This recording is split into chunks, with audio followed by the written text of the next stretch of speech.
안녕하십니까. 이투스에서 국어에 가르치고 있는 방동지 선생님입니다.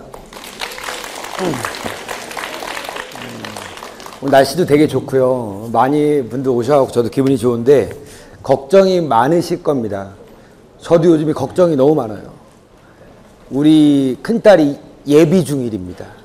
그래서 되게 웃으실 줄 알았는데 예비 중일에서 제가 우리 큰딸이 요즘 좀 많이 시크하거든요. 6학년 되니까 말도 안 듣고 맨날 저보다 BTS를 더 좋아하고 뭐 이런 상황입니다. 그래서 고민이 많은데 여러분도 어머님들이나 우리 학생분도 고등학생이 되면 어떤 식으로 국어를 공부해야 할까? 그리고 중학교 국어와 고등학교 국어는 무엇이 다를까에 대한 고민이 대단히 많을 것 같아요. 오늘 정확하게 제가 중학교 국어와 고등학교 국어 그리고 고등학교를 들어가기 전에 꼭 해야 될 일들을 명확하게 설명을 해드리겠습니다. 잘 들으시고 솔직히 이제 국어란 과목을요 중학교 때까지는 되게 많이 무시를 해요. 제가 이제 대치동에서 강의를 하고 있는데 서울도 지역마다 다 다른 형식을 갖고 있는데 대치동은 중학교 국어 시장이 대단히 활성화되어 있어요.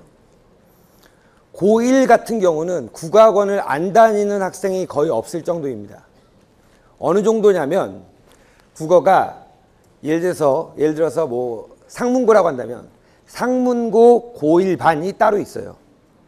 학원에. 그런 식으로 학생들이 국어에 대한 관심이 대단히 많습니다. 근데 문제는 제가 이제 인터넷 강의를 하면서 학생들한테 질문을 이렇게 받고 그러면 제가 고3 때 처음으로 국어를 공부 시작합니다 라고 하는 지역의 학생들이 대단히 많습니다. 국어는 그냥 뭐 학교에 수업을 열심히 들으면 되지 라는 생각을 꽤 많이 하고 있는 거죠. 그런데 여러분 아십니까? 국어랑 영어랑 수학 중에서 성적이 가장 빠르게 오르는 과목이 뭘까요? 친구. 수학입니다. 왜 그럴까요? 수학은 어차피 없습니다. 애들이 아무것도. 빈 공간이야. 넣어주면 돼요. 근데 국어는요.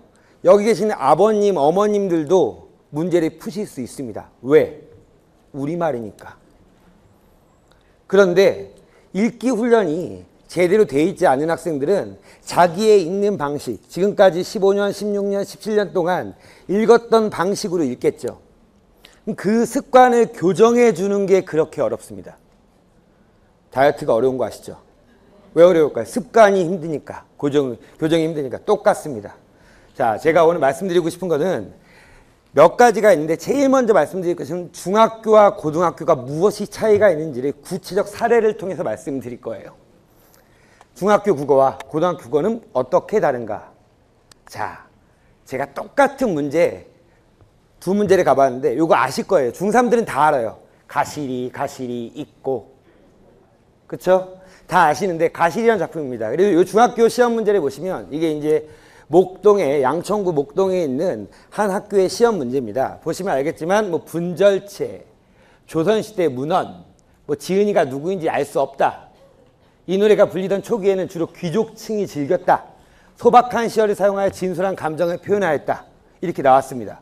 그렇죠? 여기 남학생 답이 몇 번이에요? 아무튼 그렇습니다. 알았죠? 자, 아무튼 이런 식으로 시험 문제가 나오는데 고등학교 시험 문제를 한번 볼게요. 보시면 중학교는 이렇습니다. 이렇게 됩니다. 가에서 시조를 하나 딱 줘요. 요거 되게 유명한 시조죠. 10년을 경영하여 초려 삼간을 지어내니 시인데 요 시를 딱 학교에서 배웁니다. 고등학교에서.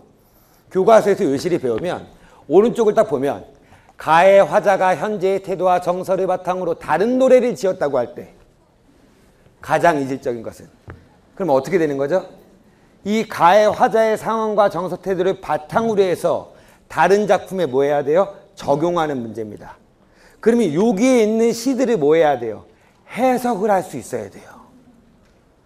중학교와 고등학교는 많은 차이가 있죠. 그러니까 중학교는 어떠냐? 그러니까 지문과 작품에 대한 사실적 독해예요. 그 자체만 해석만 하면 되고요. 작품을 얼마나 기억을 잘하는가 혹은 교과서 얼마나 암기 잘했는가 라고 하는 건데 이 고등학교는 작품과 지문에 대해서 추론 비판적 이해까지 하고 낯선 작품의 이해 적용까지 물어봅니다. 그러므로 충분히 더 열심히 해야지만 고등학교 국어는 잘할 수 있다는 겁니다. 자, 요번에는 이거 한번 해볼게요. 내신과 수능의 차이. 물론 수능은 아주 먼 거라고 생각합니다. 중학생들은 당연히 더더욱 그렇겠죠. 그런데 생각보다 멀지 않아요. 금방입니다. 왜냐하면 내년 3월달, 6월달에 되면 교육청 모의고사를 보게 됩니다. 그 모의고사는 무슨 단위죠? 전국 단위죠. 여러분의 전국의 등수까지 나오게 돼요. 자, 그런 모의고사를 보기 전까지 무엇을 알아야 되냐? 내신과 수능이 뭐가 차이가 있는지 또 아셔야겠죠. 볼까요? 똑같은 문제를 갖고 왔어요. 제망매가입니다. 고1의 교과서에 수록되어 있는 작품이고요. 어떻게 물어봤냐면 가에 대한 설명으로 옳지 않은 것 해갖고 특징들을 그대로 이렇게 물어봤어요. 내신에서. 어떻게 본다면 아까 봤던 중학교 시험과 좀 비슷합니다. 그런데 수능 시험을 그대로 가면 제망매가 나온 적이 있거든요. 볼게요.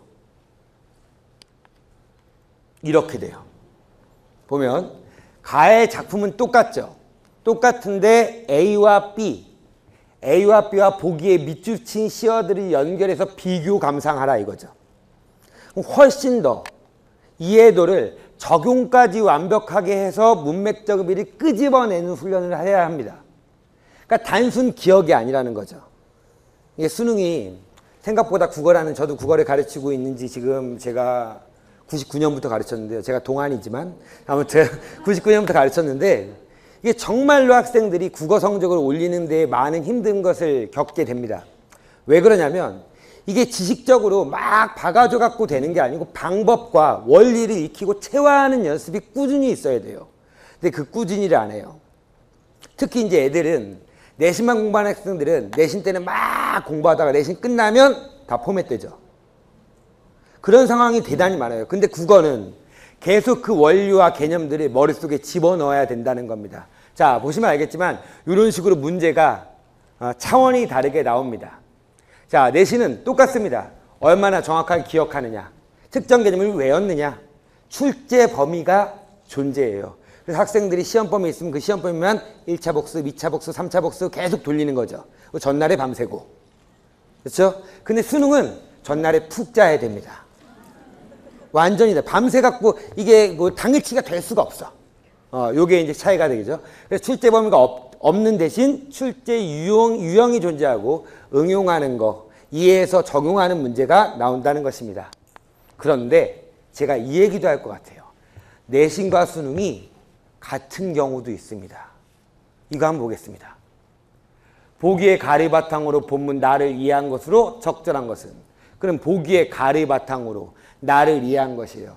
선생님이 방금 전까지 수능과 내신에 구별을 해드렸어요. 그럼 요거는 무슨 문제일까요? 수능 문제 같죠? 어떡하죠? 내신 문제예요. 점점 더 이렇게 되고 있는데 내신 시험을 수능틱하게 내고 있는 겁니다. 그러면 수능에 대한 개념과 원리들이 완벽하게 익히면 당연히 내신에서도 도움이 되겠죠. 자, 왜 그런지 말씀드릴게요. 상위권 변별력 확보를 위해서 수능형 내신 문제가 계속 출제되고 있습니다. 두 번째는 교육청 모의고사가 시험 범위에 포함되는 경우가 있어요. 아마 광주 지역에도 있을 텐데요. 3월 학평과 이제 6월 학평을 보면 3월 학평을 중간고사 시험 범위에 넣어줘요. 그 다음 6월 학평은 기말고사 시험 범위에 넣어주는 거죠. 이런 식으로 모의고사를 어디에 넣는다? 시험 범위에 넣는 학교가 대단히 많습니다. 그 다음 교과서 외 지문이 사용되어 수능적 사고력이 요구되는 문제가 출제됩니다. 결국은 상위권 변별력 때문입니다. 자, 제가 지금까지 뭐 말씀드렸냐면 첫 번째는 중학교, 고등학교. 두 번째는 수능과 내신의 차이점과 공통점도 말씀드렸어요. 그럼 수능도 중요하고 내신도 중요하다는 건 다 아셔야 돼요. 정말로 나중 되면 어떻게 될지 모르겠지만 수능, 내신 모두 다 챙기셔야 됩니다. 학습 전략. 이게 이제 오늘 제가 꼭 하고 싶은 것인데 첫 번째. 제가 이제 강의를 하면서 점점 더 뒤로 갈수록 여기 학생들한테 좀 미안한 마음이지만 학생들이 점점 더 수동적이 돼버립니다. 제가 어떤 학생과 인터넷 강의 듣는 학생과 전화 상담을 한 적이 있어요. 한 적이 있는데 이 학생이 저한테 선생님 제가요 선생님의 문법 강의 들으려고 하는데요. 문법 강의가 21강짜리인데 그러면 하루에 몇 강씩 들으면 될까요? 라고 질문을 했어요. 그리고 제가 이렇게 얘기했죠. 하루에 한 강씩 들어서 우리 3주 만에 끝내자 라고 얘기했어요.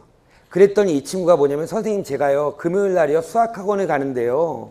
그러면 그날은 못 듣는데 어떻게 해야 될까요? 막 가슴이 막 답답함이 막 밀려와요.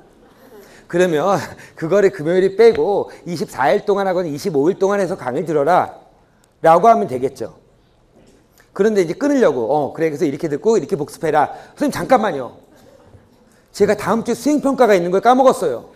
수행평가 이틀을 할애해야 되는데 그때 어떻게 하죠? 미처 환장합니다.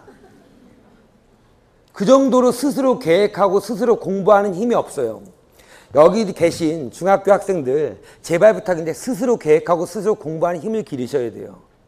안 그러면 아무것도 못합니다. 그래서 제가 만든 게 뭐냐면 바로 요거였어요. 매일 혁명이라는 거. 데일리 레볼루션. 뭐였냐. 월요일 날 화법과 작문 문법을 16분 동안 풀어라. 이거 만들면 되게 자괴감 느꼈습니다. 애들은 이제 예전에는 알아서 하면 알아서 하거든요. 이걸 만들어줘갖고 자괴감을 느끼면서 딱 만들어줬더니 애들이 너무 좋아해요. 아, 이것만 하면 되는구나.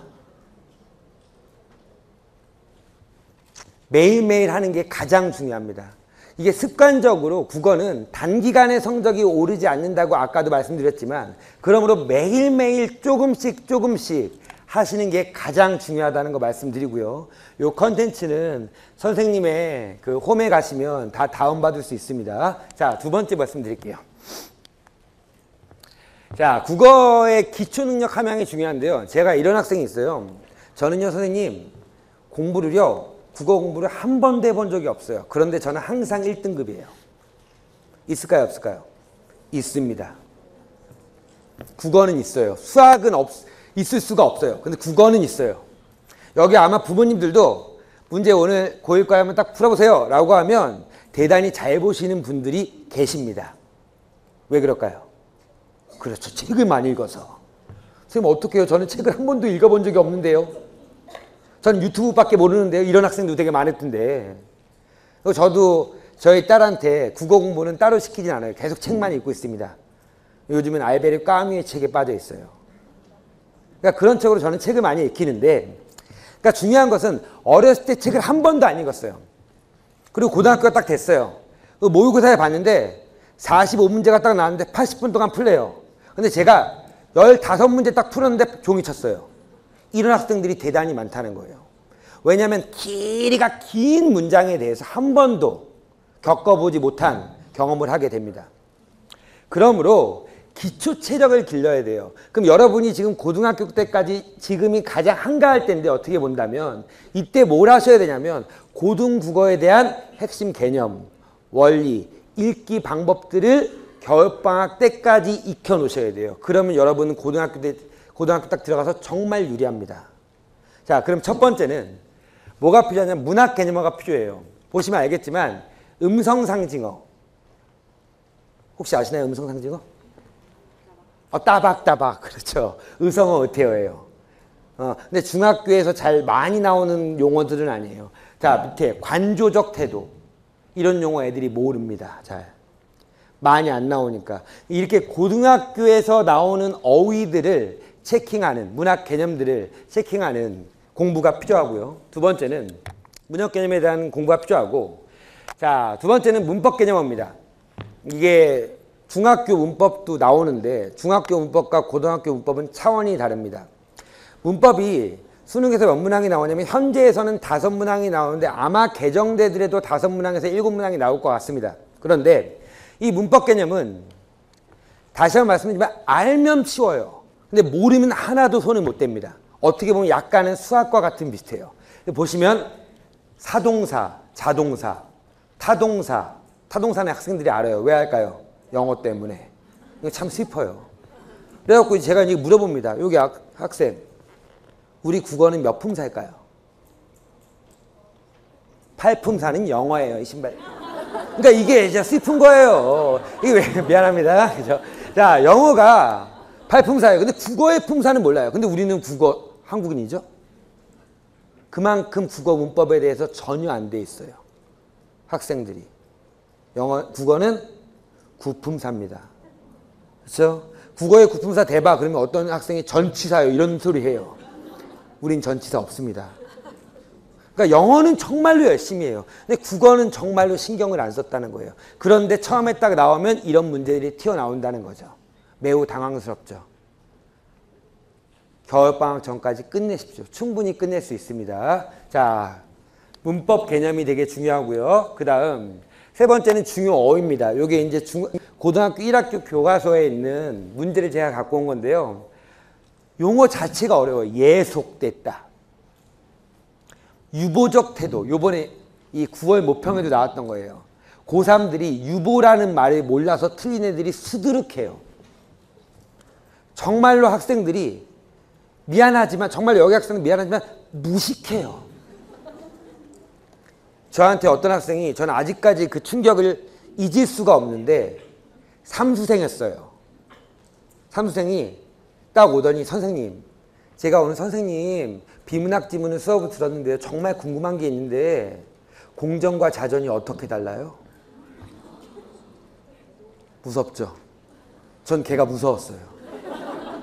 그 정도로 많이 무식한 애들이 많습니다. 그러니까 유보적 태도 이런 용어를 모르는 애들이 너무 많아요. 이런 어휘들을 정확하게 판단하고 여러분이 암기가 돼 있어야 됩니다. 회한이라는 용어도 많이 몰라요. 근데 부모님들은 많이 쓰시는 거죠. 그래 후회, 슬픔 이런 거 아시는데 학생들이 모르는 학생이 많습니다. 이것도 결국은 독서 능력의 차이입니다.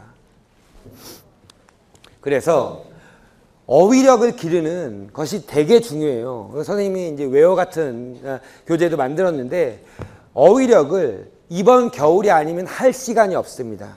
꼼꼼하게 모르는 단어 하면 국어 사전을 찾아보시고 이렇게 하셔야 돼요. 여러분 아시겠지만 영어 학생들이 사전을 정말로 잘 찾아요. 근데 집에서 영어 사전은 있지만 국어 사전 있는 애는 거의 없고요. 영어 단어의 스펠링을 모르는 것은 아무런 정말로 창피하거든요. 제가 만약에 이즈랜드 이렇게 했어요. 그럼 애들이 막 웃어요. 화이팅이 맞을까요? 파이팅이 맞을까요? 파이팅이 맞아요. 근데 애들은 거의 다 화이팅 그러죠. 그럼 화이터예요? 말이 안 되죠. 파이터죠. 파이팅인데 그런 거에 대한 창피함이 하나도 없어요. 국어에 대해 관심 좀 가져주세요. 정말로. 어휘가 되게 중요하고요. 고전 어휘, 한자성어, 속담, 필수상식어 이런 단어들에 대해서 암기가 필요하다는 거 말씀드립니다. 자, 이제부터 국어에 대해서 본격적인 거 말씀드리면 여러분이 꼭 하셔야 될 거 우선은 아까 말씀드렸던 개념, 읽기 방법, 어휘를 강의를 통해서 익히셔야 돼요. 우리 이투스에는 정말로 훌륭한 강의들이 예비고일 강의들이 많이 있습니다. 그 강의를 꼭 들으신 다음에 그 다음에 해야 될 것은 스스로 해야 될 것이 있어요. 그게 뭐냐면 고1 모의고사가 있어요. 고3 거 먼저 할 필요 없어요. 이 고1 모의고사를 매주마다 한 회씩만 풀어보세요. 풀어보는데 푸는 거로 끝나면 공부가 안 되죠. 선생님 수강생들이 어떻게 하는지 좀 이따 보여드릴 건데 예비고일 때 수능국어 유형을 익히려면 3월 교육정보에서 좋은 성적을 얻을 수 있다고 했는데 모의고사를 일주일에 하나씩만 푸는 겁니다. 풀고 나서 나 82점이야. 나 94점이야. 1등급이야. 2등급이야. 이게 끝이 아니라 이런 식으로 공부하셔야 돼요. 자, 26번을 얘가 별표를 쳐놨어요.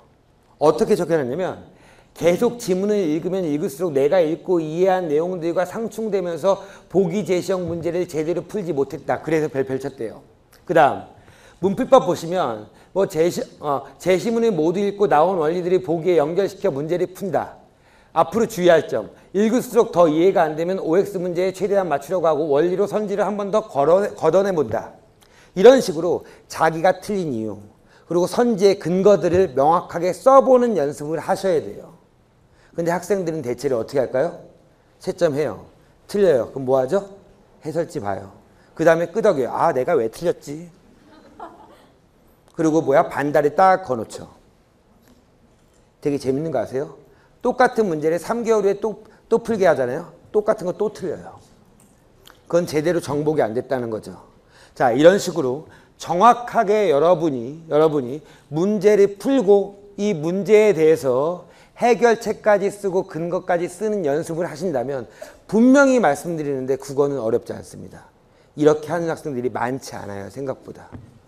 아셨죠? 자, 선생님이 말씀드리는 것은 딱 세 가지입니다. 첫 번째는 중학교와 고등학교의 차이점.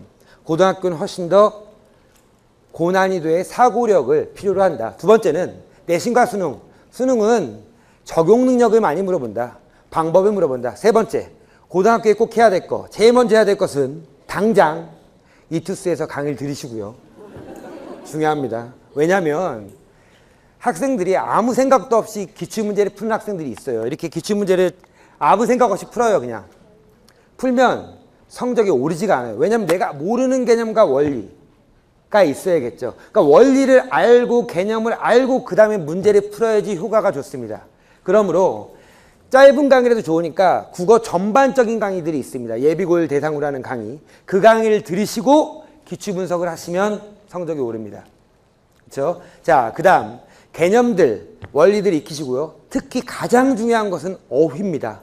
어휘 공부 좀 철저히 해놓으시기 바랍니다. 그러면 아마 고등학교 때 충분히 좋은 성적을 얻으실 것이고 고등학교 가서 고등학교 그거 너무 어려워 이런 말은 없을 겁니다.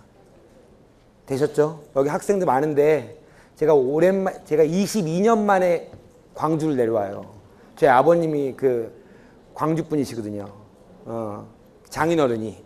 그래갖고 제가 맨날 그 잔치 때마다 홍어를 먹는데 처음에 되게 힘들었는데 지금은 잘 먹고 있습니다.